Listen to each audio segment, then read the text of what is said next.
uma pergunta que eu queria falar sobre a imprensa, né? Porque eu fiz parte dessa imprensa. Hoje, trabalho na Jovem Pan porque tenho liberdade.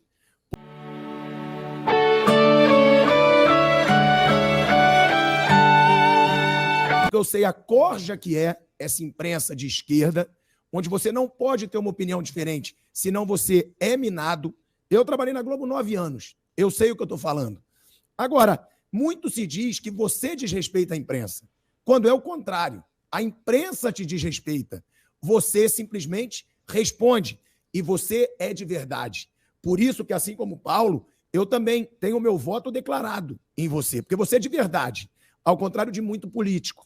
E aí, a pergunta que eu te faço, sobre a postura, eu vou ser bem claro, do William Bonner na entrevista com o Lula e na entrevista com o senhor, e do William Bonner no debate da Rede Globo.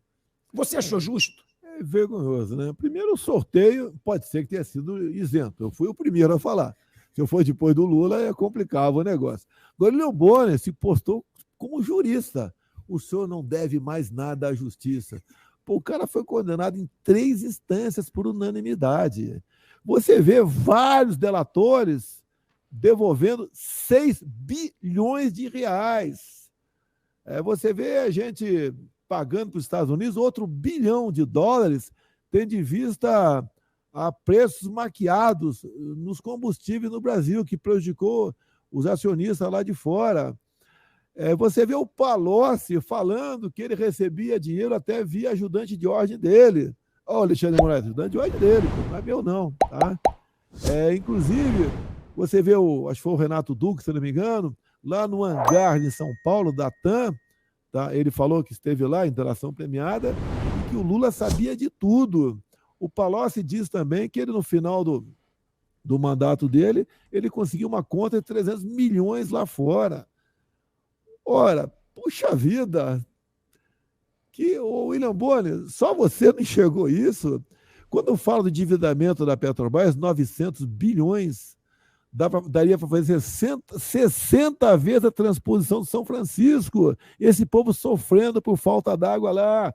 E olha, tem um dado aqui, o cara botou na minha mesa. Vale a pena ler. Fala pra gente, olha só. Só na elevatória de Salgueiro, que sempre houve um negócio de carro-pipa lá na região Nordeste. Um dia de bombeamento equivale a 30 dias de carro-pipa. 12 dias de bombeamento equivale a 1 ano de carro-pipa. Olha como foi vantajoso para todo mundo isso. E mais ainda, quando a gente fala em promessa, eu não gosto de falar em promessa, mas você pode ver, eu conversei agora há pouco com o Rogério Marinho, que ele foi o ministro que pegou e levou para frente a questão da transposição de São Francisco. E o reconhecimento houve, tanto é que ele se elegeu senador pelo Rio Grande do Norte. Ele fez uma conta simples aqui, porque a água para o Nordeste não é água para a tua casa apenas, né? É para, por exemplo, para a irrigação. 1 hectare de terra lá na região do Nordeste dá 2,5 empregos. 500 mil hectares, que esse alvo não é tão grande assim, dá 1.250.000 empregos. Detalhe, para a fruticultura. As melhores frutas do mundo são daquela região, como no interior de Pernambuco. Ou seja, é uma realidade de mais de 1 milhão de empregos, lá que não é promessa. Você vê candidato, eu vou criar 5 milhões de empregos ano que vem. Primeiro vai criar como?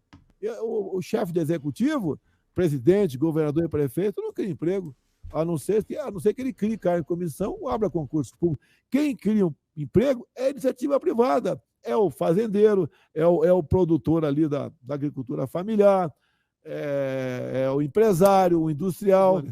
Do Bonner, eu queria falar o seguinte, porque ele não deixava você falar na sua entrevista. Sempre te interrompia, sempre te ironizou inclusive.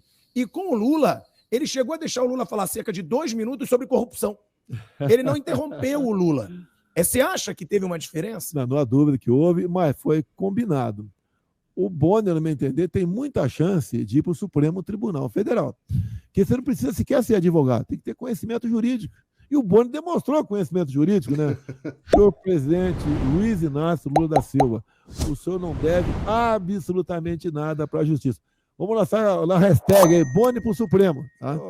Algum tempo atrás, um pastor falou para mim, quando ele mostrou a Bíblia para mim, eu já conhecia, que já tinha lido a Bíblia, mas ler a Bíblia você...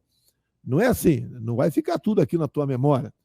Eu li quando estava na fronteira, 79, 80 e 81. Eu era segundo e primeiro tenente. Servi na 4ª divisão de cavalaria. Tá?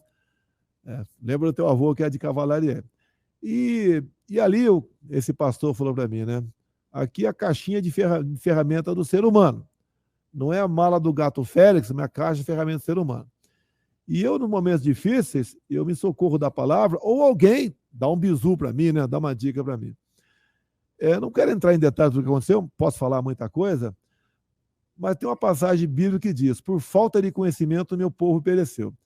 Eu entendo que até aquele momento, a população brasileira ainda não tinha conhecimento com profundidade, a não ser talvez ali uns 20%, do que é o Poder Executivo com seus ministros, a Câmara, o Senado, o TCU, o STJ e o Supremo Tribunal Federal. Hoje eles têm conhecimento do que é tudo isso aí. Hoje eles sabem quem, porventura, está jogando fora das 4 linhas ou não.